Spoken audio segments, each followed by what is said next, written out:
guys, I'm going to talk to you about using rewards in potty training. So there's a lot of pros and cons, and there's experts who are like staunchly for using rewards, and there's some experts that are like, no way. Here's what we've found, what we've read from various experts, books, things like that, and also from our own experience.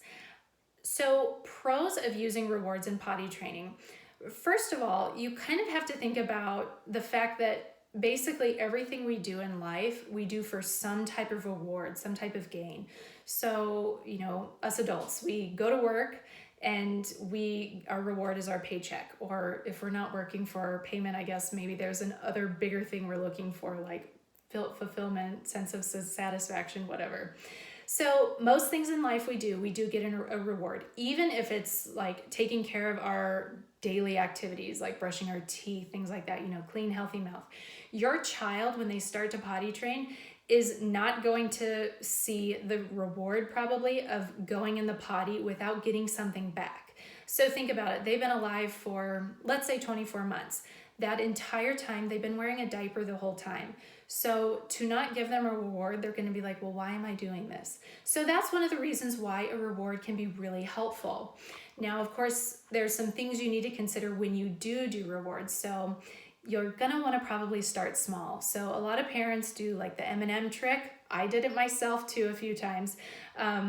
Pick something small, like one chocolate chip for just sitting on the potty, even if they don't do anything, congratulate them for that one step, or give them 2 chocolate chips when they finally pee in the potty, even if it's a tiny little bit.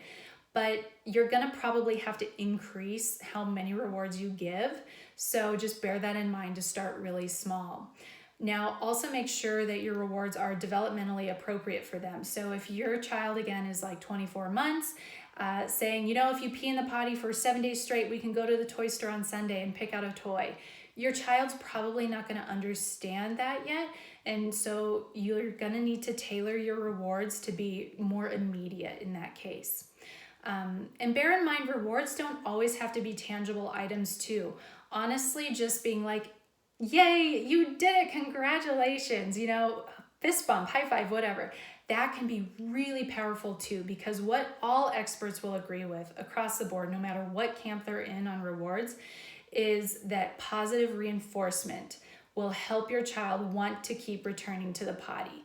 Being told, great job, that must feel really good, will make them feel very proud of themselves and will boost their self-confidence.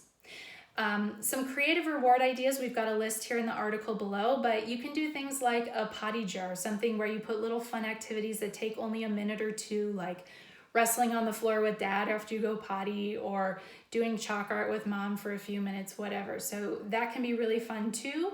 Of course, you can fall back on like the candy items, maybe a special snack, something like that. You can even put some food coloring in the potty after they go and they can see it flush together. So there's some fun things you can do with rewards too. Now, let's talk briefly about the cons of using the potty reward system. So there's some really strong arguments against it, and we can see them too. So normal human behaviors shouldn't have rewards. I mean, we shouldn't get a reward for eating. The reward is that our tummies are full. Same thing with going to the bathroom. We shouldn't get a reward for pooping because, well, that's just a normal bodily function. Also, many people say, how far are you going to go? You give your child ice cream the first time they poop in the potty. What are you going to give them next time? A bigger toy, and then a bigger toy. So there's this, how far will you go with your rewards?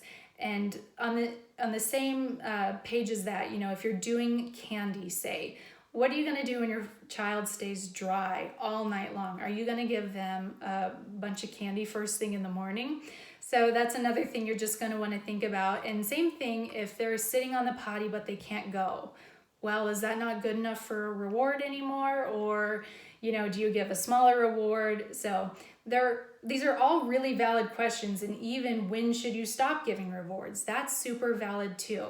So these are the pros and cons of using rewards, and we don't really have one strong opinion one way or another. We did certain things with our own children. As an expert, I've recommended certain things to other children just based on who they are and what type of family dynamic they have. So really, you just have to think about what you think will work best for your child and roll with that. And if you need to modify as you go along, do it.